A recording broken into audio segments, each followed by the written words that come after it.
Isang magandang araw mga ka-eksena at sa lahat ng ating mga kababayan. Naku, nabalitaan nyo na ba? Baka hindi pa. Well, ako na mismo ang magsasabi sa inyo at mismong taga-BI ang magandang balita na paparating para sa ating mga kababayang napakahilig maglabas-pasok ng ano? Maglabas-pasok ng bansa. Siyempre, ako, kagaya ko bilang dating OFW for almost 13 years, talaga namang nasaksihan natin yung lumang sistema. Pero ngayon, may magandang sistemang parating. Sabi nga sa kanta, may liwanag ang buhay. Char. Pero hindi ko na patatagalin mga ka-eksena kasi I'm so excited. I just can't hide it. At syempre, with matching video interview ang gagawin natin para mismong sa BI Manggaling ang napakagandang balita at bibigyan natin ng malupit na komento itong video na ito. So without further ado, this is the good news are coming our way. Samantala, update sa border system modernization at ang tourist arrivals sa second quarter ng taon, ating tatalakayin kasama si Ms. Dana Sandoval ang tagapagsalita ng Bureau of Immigration. Yun. Maganda yung mga kaiksena, yung mga borders natin, dapat yan pinapaganda ng husto, pinapatikas pagdating sa seguridad at kapakanan ng ating mga kababayan at ng mga turistang napaka in love sa Pilipinas. Syempre para dapat yung kanilang loob ay panatag sa kanilang paglalakbay papunta sa Pilipinas at maramdaman nilang sila ay secured, 'di ba? Parang ako, Char. Tuloy natin kay Ma'am Dana. Ms. Dana, magandang tanghali po. Magandang tanghali po sa inyo at sa lahat po ng Pares kami maganda, no? tumatangkilik ng inyong programa. Yes, ma'am. Una sa lahat, maraming salamat sa napaka-efficient. No? Dumadaan po kami madalas dyan sa immigration gates at immigration officers. Saludo po kaming lahat sa inyo. Ba't di ko kayo nakikita doon? Char. Marami pong biyahero ang nababahala sa mga ulat tungkol sa umano'y paniningil ng karagdagang bayad sa mga pasahero. Maaari niyo po bang linawin ang kasalukuyang estado ng Civil Aviation and Immigration Security Services Project at kung bakit hindi pa ito aprobado? Ma'am, go ahead. Ako muna, Ma'am Dana. Huwag kasi nagpapaniwala kagad sa mga sabi-sabi. Huwag kayong naniniwala dyan. Maniwala kayo sa mga legal at mga otorisadong tao. Hindi ko sa akin nahilig ng chismis, mga marites. Okay, Ma'am Dana, go. Yes, sir. Una sa lahat, thank you po at nakikita ninyo yung mga improvements natin sa ating mga paliparan in particular. That's really the goal of the administration right now is to modernize everything, put in technologies para mas maging efficient ang ating processing. Tama, yan ang maganda. Modernize at syempre lahat ng mga teknolohiya na pwedeng ilagay sa Bureau of Immigration, ilagay. Di ba, Ma'am Dana? Ito naman pong tinatawag na Civil Aviation and Immigration Security Services Project. Ito po ay nag-undergo pa ng assessment ng iba't ibang government agencies. So ngayon po, the project is not yet final. Ibig sabihin po, wala pa pong napipisamahang kontrata. Hindi pa po na-finalize ang buong kasunduan. So sa ngayon po, wala pa po tayong inaasahan na sinasabi po na meron ng mga collection or sisingilin for this project. Wala pa. Kasi kay Ma'am Day na kayo makikinig bilang isang spokesperson. Huwag kayo nakikinig sa mga marites sa tabi-tabi. Ayon po kay Commissioner Viado, sumasailalim pa sa masusing review at konsultasyon ang panukalang user fee. Ano-ano po ang mga pangunahing konsiderasyon tinitignan ng BI bago po magpasya kung kinakailangan o hindi na ang nasabing singil? Yes, nagdaan po itong unsolicited proposal po na ito sa Public-Private Partnership Center sa PPP. Isa po itong proposal submitted by a private company. Ngayon ito po ay inaanalisa at ina-assess ng iba't ibang ahensya ng gobyerno. Yun. Kasama po dyan, of course, ang PPP Center.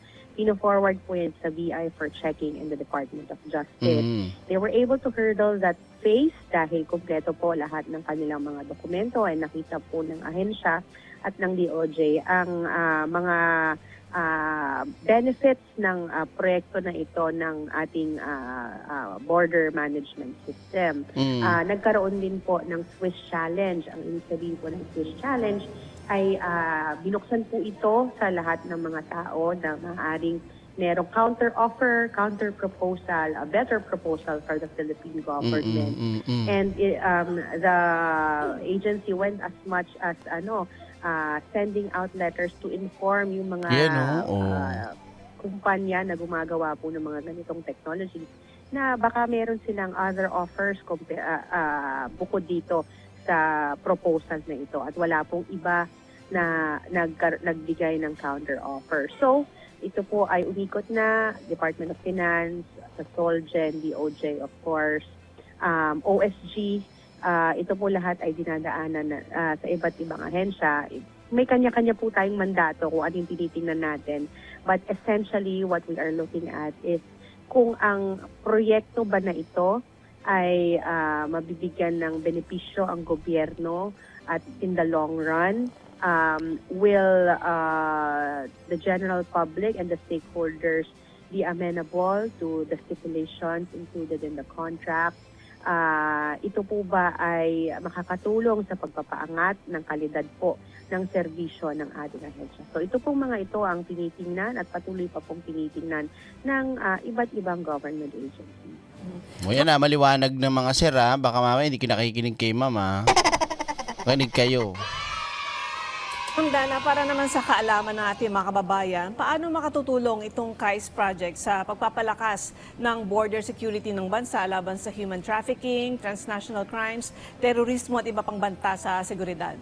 Yan yung tinatawag na KAIS. Yan yung proyekto na to. Naku, maganda to mga kaiksena. Nakita nyo naman nung araw, bulok-bulok yung sistema, di ba? Ngayon, talagang makikita mong modernize. Talagang yung technology adapted at syempre yung sistema more efficient at yung talagang serbisyo nakikita mo, di ba? Go, Ma'am Dana. Yes po, ang kagandahan po nitong proyektong ito, it's an end-to-end project. Yun. So mula frontline, data processing, data collection, data assessment, pinoprovide po nitong entire system na ito. At hindi po ito centralized lang in NAIA.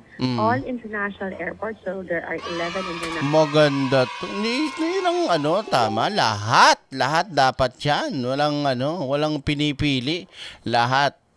National airports na functioning po na nakalagay dito. Oo. As well as isang international seaport, which is in Zamboanga, and Wow, 6 border crossing stations. May seaport pa. Ipalakpakan natin ng BI. Thank you. Ang galing Goods na goods siya. Siyempre maraming mga di mo masasabi na mga magaling magpanggap, tapos may mga kaso, may masamang balak, pero dahil dyan, madaling masasawata.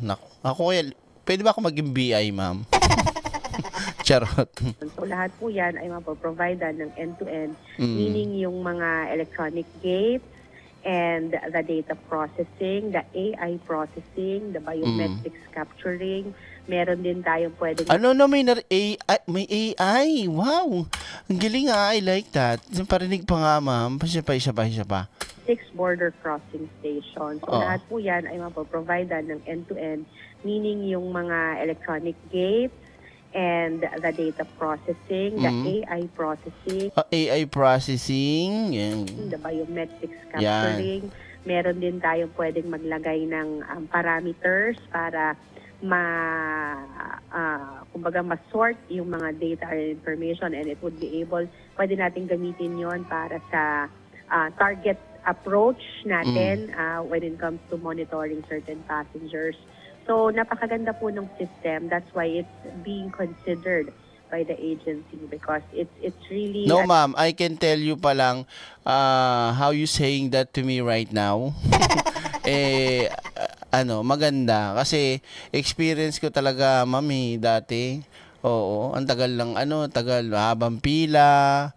Uunahan ka, nagbabalyahan pa kami para lang maunang pagka yung, halimbawa, pauwi ka ng Pinas, babakasyon ka, o kaya palabas ka ng bansa, mag-abroad ka, di ba?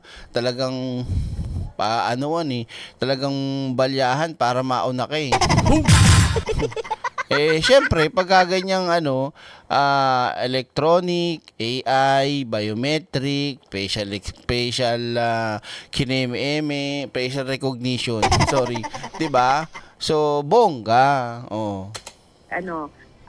It will boost us up technology-wise. Ihahabol niya tayo dun sa ibang mga bansa. Correct. And another thing is, merong 4-year refresh cycle ng technology. So, ginaguarantee nito na yung BI uses the latest technologies with Maganda yan latest technology. without added burden to the government. Kasi ito ay magkakaroon ng zero financial burden to the government dahil Maganda, zero financial burden to the government.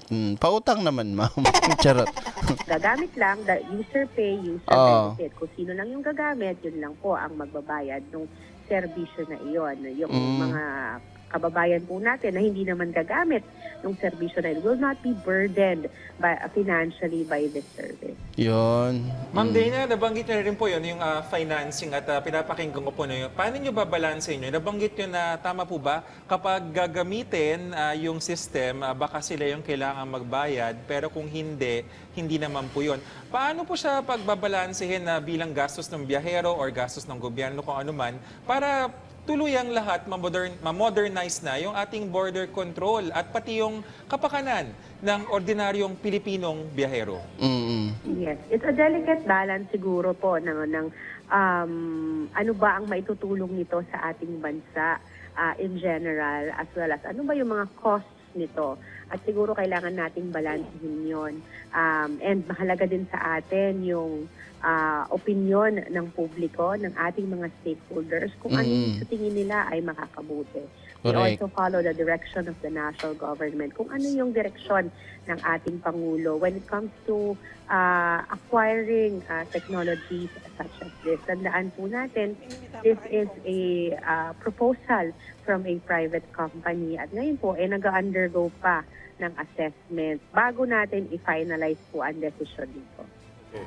Ms. Dana, sa ibang usapin naman po, kamusta po ang datos ninyo ngayon sa bilang ng mga turistang dumating sa Pilipinas sa ikalawang quarter ng taon? At paano po ninyo ito may kukumpara sa parehong quarter na nakaraang taon? Yan, gusto ko malaman yan. Mahalagang datos yan, mga kaeksena, kung talaga bang tayo ay dinudumog ng mga dayuhan, ng mga turista, at talagang gaano sila nagtitiwala at safe at magandang serbisyong na ibibigay sa paliparan pa lamang o Bureau of Immigration at syempre sa kabuuan ng bansa. 'Di ba? Yan, Miss Dana, yan. Give me the datos, please. Yes, as compared po to last year, nakakatuwa po yung figures kasi nakikita natin steadily rising ang ating arrivals for the second quarter of this year. For April last year, nasa 1.337. Ngayon, 1.358. Yung May naman, tumaas. Laki million yun Ang galing. Ang galing naman. Tumaas din from 1.299 naging 1.309. Aba. So, ngayon June, tumataas din po yung bilang ng mga biyahero. Although ito po medyo kino-consider natin na lean season kasi tapos na po yung mga long holidays. Pero alam natin na marami pa rin po ang biyahe kasi kahit pasukan na po so bumababa talaga yung number of travelers during this period at tag-ulan. Pero alam po natin na steadily increasing pa rin yan. Up until the third quarter of the year, medyo plateau yan. But pagpalo po ng fourth quarter, bigla na namang tataas po yan. So yan yung Galing. usual trend natin. And minomonitor po natin. So far, tumataas po. Maganda po yung data natin. Very good. So, Ma'am Dana, saan pong mga bansa o lugar nagmumula yung malalaking bilang ng mga turistang bumibisita dito sa Pilipinas ngayon? At ano sa tingin ninyo yung dahilan ng patuloy na pagtaas ng pagbabago ng tourist Pupusta ako dyan kasama Korea dyan. Kung saan ako nagpunta. Saan ako galing. Maraming suki ang ang Pilipinas ng mga Koreano. arrivals? Lalo Yes, tapos sa ng atin- ASEAN.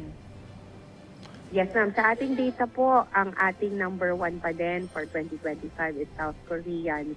Followed by the Americans for number 2. Tapos naglalaro na yan ng Canadians, Japanese, Chinese. Yun na po yung mga sumusunod na mga bilang ng foreign national na pinakamatataas po yung arrival.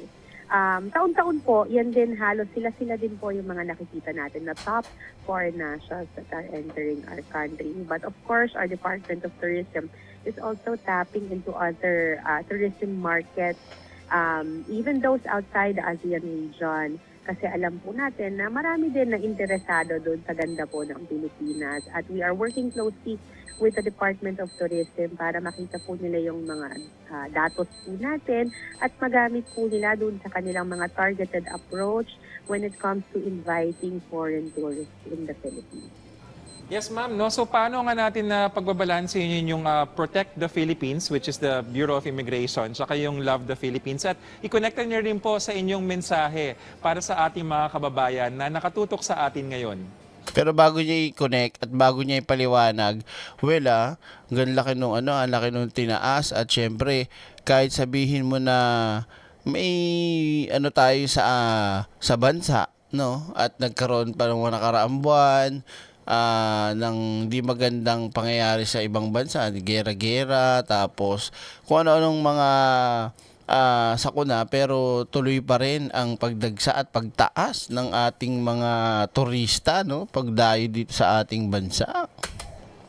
Yes, ang atin naman pong pagbabantay sa ating borders to protect our country from outside threats ay hindi naman po nagiging hadlang para imbitahan po natin ang mga turista na pumasok and love the Philippines. Kasi ito naman po can work hand in hand. Actually, malaking bagay din po sa mga turista ang alam nila na safe yung ating bansa, well protected po ang ating mga borders, and we have the right technologies para po bantayan ng ating mga pumapasok at lumalabas po ng mga biyahero. And these things can go hand in hand. These things work well together.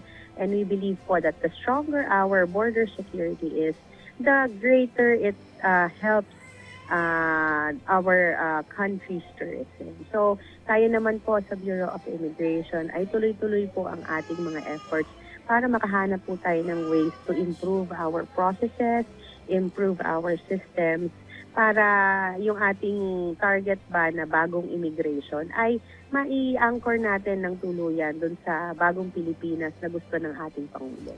Di na ako makaantay para sa napakalaking pagbabago ng BI. Sigurado ako talagang mapapa-wow na lang tayo talaga. Alright, maraming salamat po sa inyong oras. Parage, Miss Dana Sandoval, ang tagapagsalita ng Bureau of Immigration. Maraming salamat, ma'am. At thank you sa inyong time. Taray, pare ko ng interview. So mga kaiksena, hindi lang po yan ang tabayanan at antayin lang natin ang napakalaking magiging pagbabago sa serbisyo ng Bureau of Immigration at syempre kung paano nila mas pananatili ang kaligtasan, kaayusan at mas mabilis na pagbibigay ng serbisyo sa ating mga kababayan at syempre sa buong tao o buong bansa na papasok dito sa ating bansa. Yan, bansang Pilipinas. So yan mga kaiksena, ang isa sa mga magandang good news ngayon. At magkita-kita po tayo ulit sa susunod nating video or live stream. Ito po ang inyong lingkod, Direk Freddy Valera, para sa Bagong Pilipinas. Mabuhay po tayong lahat. God bless everyone. Tara na! Better now! like, share, subscribe na agad sa channel na laging may aral. Totoong kwento, totoong usapan, Direk Freddy laging may kaalaman.